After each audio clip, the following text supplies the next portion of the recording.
Dear student, हमारी आज की वीडियो का टॉपिक है multiplication and division of binary numbers. Binary numbers को मल्टीप्लाई कैसे करते हैं, डिवाइड कैसे करते हैं, आज की वीडियो में सीखेंगे।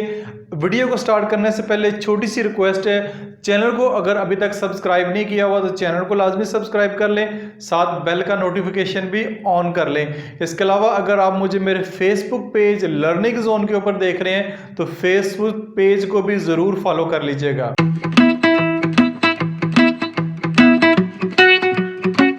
Multiplication and division of binary number. उम्मीद है इस वीडियो को देखने से पहले आपको बाइनरी नंबर का पता होगा।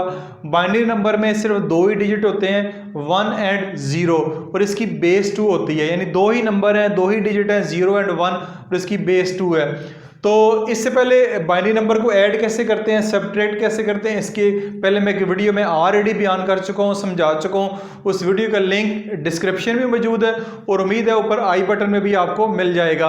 तो वो उम्मीद आपको आती होगी। तो अगर आपको एडिशन और सब्ट्रैक्शन बड़े अच्छे तरीके से आती है तो फिर मल्टीप्लिकेशन और डिवीजन भी आपके लिए बहुत ज़्यादा आसान होगी। तो मैंने यहाँ पे एग्जाम्पल के तौर पर क्वेश्चन लिखा हुआ है, मल्टीप्लाई द नंबर्स। ये दो बाइनरी नंबर है, हमें कैसे पता चलेगा ये बाइनरी नंबर है? क्योंकि इनके नीचे बेस 2 लगी हुई है। बाइनरी नंबर का ये रूल है कि उसके नीचे बेस 2 होती है। तो ये दो बाइनरी नंबर हैं, इनको आपने मल्टीप्लाई करना है। तो हमारे पास बाइनरी नंबर की मल्टीप्लिकेशन को सीखने से पहले हमारे पास बाइनरी एडिशन के जो रूल है वो हमें पता होना चाहिए। अगर बाइनरी एडिशन के रूल अगर आपको आते हैं फिर ये मल्टीप्लिकेशन परफॉर्म करेंगे। तो बाइनरी एडिशन के रूल मैंने आपके सामने लिखे हुए हैं। क्या रूल है? ऑपरेशन। ऑपरेशन से मुराद ये कि कौन कौन से ऑपरेशन हो सकते हैं। 0 और 1 दो ही डिजिट है, तो 0 + 0 हो सकता है तो जवाब 0 आएगा। 0 + 1 अगर होगा तो जवाब 1 आएगा। 1 + 0 होगा तो भी जवाब 1 आएगा। ठीक है, ये तो सिंपल जो एडिशन है वही है।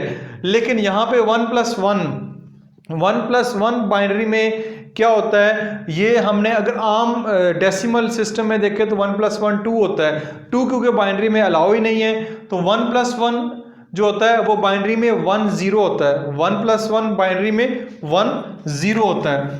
तो 1 0 में से 0 जो है उसके नीचे लगेगा विथ 1 कैरीड। ये वाला जो नंबर है ये अगले कॉलम में एज ए कैरी चला जाएगा। ठीक है, तो जब भी 1 + 1 आएगा आपने 0 लगाना है और 1 जो है फिर नेक्स्ट कॉलम में एज ए कैरी चला जाएगा। तो ये रूल आपको आना चाहिए। पहले 3 इसके बहुत सिंपल हैं, चौथा जो है ये अपने पास याद रखना है। ठीक है, तो अब चलते हैं क्वेश्चन की तरफ। क्वेश्चन मैंने लिखा हुआ है 1 1 1 1 मल्टीप्लाई बाय 1 0 0 1 बेस 2।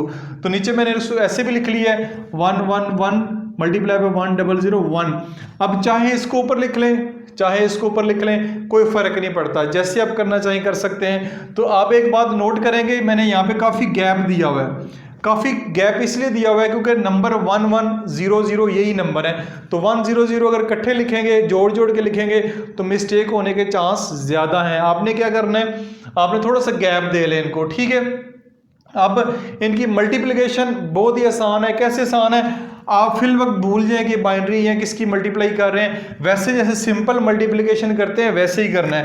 1 को 1 से मल्टीप्लाई करेंगे 1 1 ज़र 1, 1 को 1 से मल्टीप्लाई करेंगे 1 1 ज़र 1, 1 को 1 से मल्टीप्लाई करेंगे 1 1 ज़र 1, 1 को 1 से मल्टीप्लाई करेंगे 1 1 ज़र 1। यानी इस 1 को बारी बारी इनसे मल्टीप्लाई किया है, यहाँ पे क्रॉस का साइन लगाएं। फिर बारी आती है 0 की, 0 को 1 से करेंगे 0 1 ज़र 0, 0 1 ज़र 0, 0 1 ज़र 0 और 0 1 ज़र 0। ठीक हो गया, ये भी 0 हो गया। फिर लगाएं 2 क्रॉस के साइन। ठीक है, इस बारी इस 0 की आती है 0 से चारों मल्टीप्लाई होंगे तो 0 0 ही आंसर आएगा। 0 0 0 0। ठीक है, इस बारी आती है इस 1 की, इस 1 को चारों से मल्टीप्लाई करेंगे तो 1 1 ही आएगा। तो यहाँ पे 3 क्रॉस के साइन लगाएं, यह आएगा 1 1 1 और 1। ठीक है, चारों नीचे मल्टीप्लाई हो गए। तो मल्टीप्लिकेशन वैसे ही है जैसे आपने आम डिजिट की करते हैं, 1 या 0 को मल्टीप्लाई करते हैं। एक बात यहाँ पे आपने देखी होगी कि मैंने यहाँ पे बिल्कुल लाइनों का ख्याल रखा है कि नंबर आगे पीछे ना हो। ठीक है, ये नहीं कि ये इसके साथ जुड़ रहा है आगे पीछे, वहाँ पे गलती हो सकती है आपसे। तो आपने ये बिल्कुल क्लीन एक लाइन के नीचे दूसरा लाइन उस तरह आना चाहिए ताकि मिस्टेक ना हो। 1 को तो ये वैसे का वैसे ही आएगा, ठीक है। ये one plus zero is equal to 1 हमने पढ़ा हुआ है, तो ये भी 1 आएगा। फिर 1 प्लस डबल ज़ीरो, तो 1 plus double zero 1 plus zero 1 ही होता है, फिर 1 प्लस ज़ीरो करेंगे तो जवाब 1 ही आएगा। अब 1 प्लस 1 ये चीज़ है, ठीक है। जीरो को जीरो में ऐड करेंगे तो वो जीरो ही रहेगा, ठीक है। 1 को 1 में ऐड करेंगे तो क्या आता है हमारे पास 1 0, तो जीरो जो है वो यहाँ पे लगा रहेगा, जीरो जो है वो यहाँ पे रहेगा और 1 जो है वो आगे कैरी चला जाएगा, आगे कैरी चला जाएगा। इसके ऊपर सर्कल लगा दें ताकि आपको पता चले ये कैरी है। फिर 1 प्लस 1 करेंगे जीरो ही आएगा, फिर 1 जो है वो आगे कैरी चला जाएगा, फिर इस फिर 1 प्लस 1 फिर क्या आएगा जीरो, फिर आगे कैरी चला जाएगा, ये फिर कैरी चला जाएगा, इस पे सर्कल का निशान लगा दे। 1 प्लस 1 जीरो, फिर जीरो आएगा, फिर आगे एक कैरी चला जाएगा ये वाला। अब इसके नीचे कोई डिजिट नहीं है इधर, ठीक है, तो ये वाला 1 जो है वैसे ही यहाँ पे आ जाएगा। तो ये इसका आंसर आ गया। इसका आंसर लिखने का भी एक तरीकाकार है कि तरीकाकार ये है कि 1 4 दफ़ा जीरो है, 4 दफ़ा जीरो लिखें, ठीक। आगे 1 और नीचे ऐसे बेस 2 लिख दें। बेस 2 लिखना क्वेश्चन के जवाब में ज़रूरी है, बेस 2 लिखेंगे तो पता चलेगा ये बाइनरी नंबर्स हैं, अदरवाइज ये इसकी ज़रूरी है बेस 2 लिखना। तो ये था जी मल्टीप्लिकेशन। उम्मीद आपको समझ आएगी, बहुत सिंपल, बहुत ही सादा है। एडिशन के रूल अगर आपको आते हैं तो मल्टीप्लिकेशन फिर काफ़ी आसान होगी। उम्मीद है समझ आई होगी, कमेंट्स में ज़रूर बताइएगा। अब बारी आती है डिवीजन ऑफ बाइनरी नंबर। जब भी आपको डिवीजन ऑफ बाइनरी नंबर करना पड़ेगा तो आपको सब्ट्रैक्शन ऑफ बाइनरी नंबर के रूल्स लाजमी आना चाहिए। इसकी भी वीडियो डिस्क्रिप्शन में मौजूद है कि सब्ट्रैक्शन करते हुए बाइनरी के क्या रूल है, क्योंकि जब भी डिवाइड करेंगे तो डिवीजन के अंदर आप बाइनरी के जो सब्ट्रैक्शन के रूल है वो इस्तेमाल करेंगे, क्योंकि डिवीजन के अंदर आप सब्ट्रैक्ट करते हैं। तो बहुत ही सिंपल, बहुत ही आसान है। 0 - 0 0, 1 - 1 0, 1 - 0 1, ठीक है। ये रूल सिंपल है, इसमें कोई मुश्किल बात नहीं है। जस्ट इसको आपने समझना है 0 - 1, यानी जब आपने कैरी लेना है, ठीक है, बारो करना है, सॉरी बारो करना है, उसके लिए क्या रूल है 0 - 1 तो जवाब 1 आएगा। जब भी 0 - 1 होगा जवाब 1 होगा with 1 borrowed from the next position. एक जो है हम नेक्स्ट जो है पोजीशन से बारो करेंगे, ठीक है। जैसे कि माइनस करते हुए, सब्ट्रैक्ट करते हुए, ऊपर वाली टर्म अगर छोटी होती है तो अगले कॉलम से हम बारो करते हैं। तो जब भी 0 - 1 होगा नीचे 1 ही आएगा और 1 आप बारो करेंगे। तो चलते हैं अब क्वेश्चन की तरफ। लास्ट अगर आपको ये रूल समझ आ गए हैं तो डिवीजन की एक एग्जांपल के तौर पे मैंने एक क्वेश्चन लिखा हुआ है। 1 0 0 1 1 0 को डिवाइड करना है आपने 1 0 के साथ।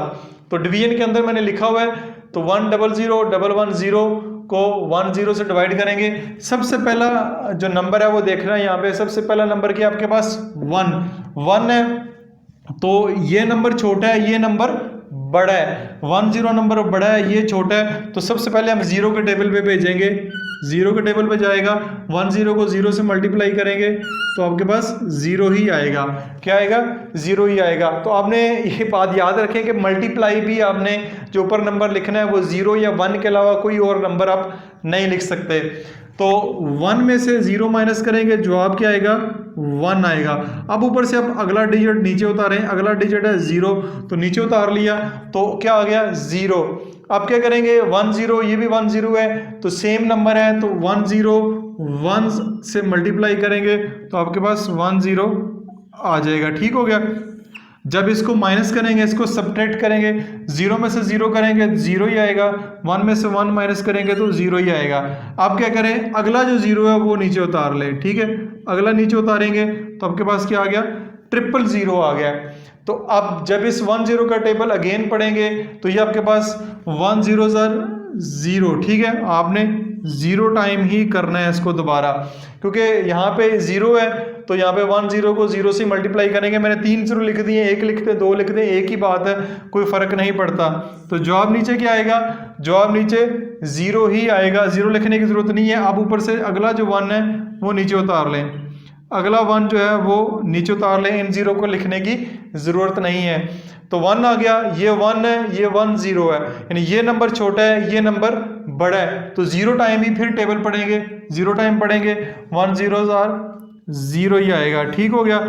1 में से 0 माइनस करेंगे तो क्या आएगा 1। अब अगला टेबल आप नीचे उतार लें, ये वाला जो है, ये नंबर सॉरी ये नंबर है, इसको नीचे उतारें तो ये आएगा 1।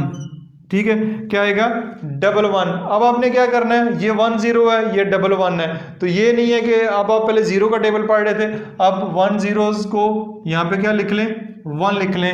1 से अब क्या करेंगे मल्टीप्लाई करेंगे, 1 zeros are 1 0 को 1 से मल्टीप्लाई करेंगे 1 0 ही आएगा। ठीक है, अब यहाँ से 1 माइनस 1 करेंगे 0 आएगा, 1 माइनस 0 करेंगे तो आपके पास नीचे 1 आएगा, ये नीचे 1 आ गया। अब क्या करेंगे, ऊपर से ये वाला 0 भी नीचे उतार लें, यानी कि ये वाला 0 भी ऊपर से नीचे उतार लेंगे। 1 0 आ गया, 1 0 को ऊपर भी 1 0 है, नीचे भी 1 0 है, तो 1 से मल्टीप्लाई करेंगे तो आपके पास क्या आ जाएगा 1 0 आ जाएगा। ठीक है, अगर यहाँ नीचे पे नज़र नहीं आ रहा तो नीचे हमारे पास 1 0 बचा था, 1 0 को 1 से मल्टीप्लाई किए तो 1 0 ही हमारा आगे नीचे ख़त्म हो गया, क्रॉस हो गया, तो आपकी डिवीजन प्रोसेस यहाँ पे एंड हो गया। तो ये हमारा जवाब आ गया। जवाब ये पहले वाला 0 लिखने की ज़रूरत नहीं है, ये लिख ले 1 0 0 1 1 की बेस 2। ठीक है, बेस 2 लिखना ज़रूरी है। तो ये डिवीजन का प्रोसेस था। डिवीजन के प्रोसेस में देखा आपको डिवीजन मल्टीप्लिकेशन वैसी प्रोसेस है सारा, जस्ट सब्ट्रैक्शन के जो रूल है वो अप्लाई करने आपने सीखे हैं। तो इस तरह आज की इस छोटी सी वीडियो में हमने न सिर्फ मल्टीप्लिकेशन और डिवीजन ऑफ बाइनरी नंबर सीखे हैं, बल्कि इसके साथ साथ सब्ट्रैक्शन के और एडिशन के जो रूल हैं उनको भी रिवाइज कर लिया है। ये वाला जो टॉपिक है मैथ के अंदर भी इस्तेमाल होता है और कंप्यूटर साइंस का जो सब्जेक्ट है वहाँ पे भी इस्तेमाल होता है। दोनों सब्जेक्ट के अंदर आपके लिए एक इंपॉर्टेंट टॉपिक है, इसलिए मैंने इसके ऊपर एक अलग सेपरेट वीडियो बनाई है। वीडियो अगर अच्छी लगी है लाइक करके शेयर करके ज़रूर बताइएगा। अपना ख्याल रखिएगा। खुदा हाफिज़।